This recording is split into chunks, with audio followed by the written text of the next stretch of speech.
The story of Jane Dorotik's journey for justice.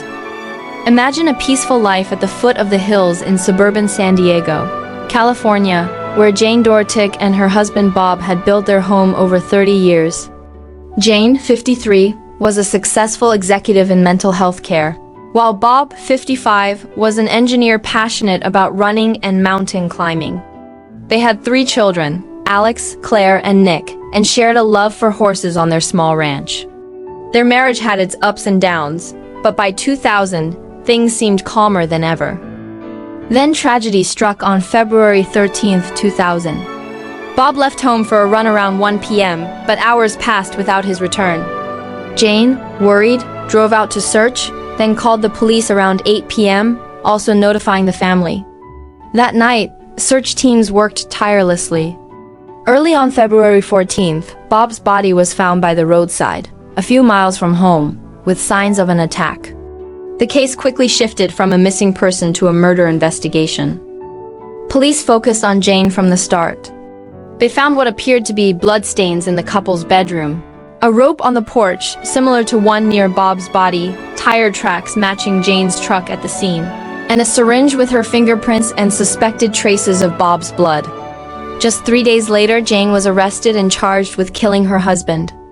Prosecutors claimed the motive was financial issues in the marriage, alleging she committed the act at home and moved the body to cover it up. The 2001 trial was long and contentious. Prosecutors presented forensic evidence, emphasizing the bedroom stains as the primary scene. Sons Alex and Nick testified against their mother, while daughter Claire always believed in her innocence. After 4 days of deliberation, the jury convicted Jane of first-degree murder, leading to a sentence of 25 years to life. Shocked, Jane declared, "I'm innocent. I believe the truth will come out."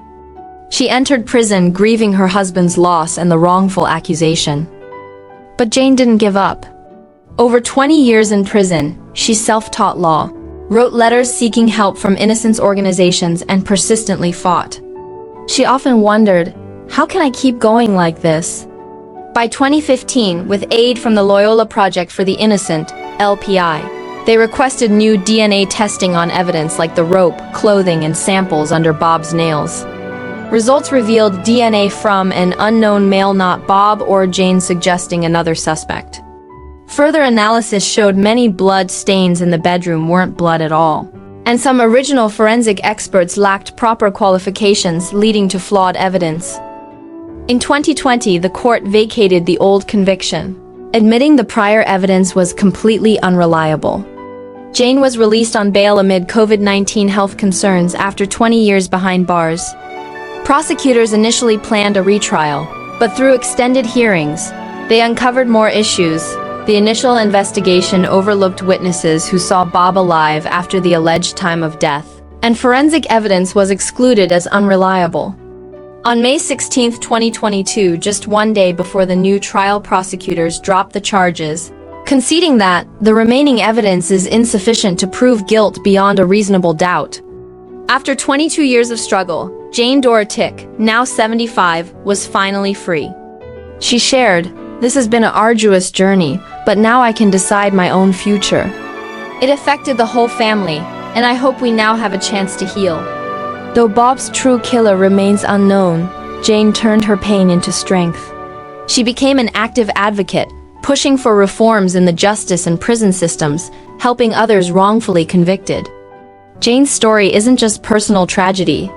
It's a lesson in the power of perseverance and the need for true justice in society. If you've ever doubted the system, her journey will inspire hope.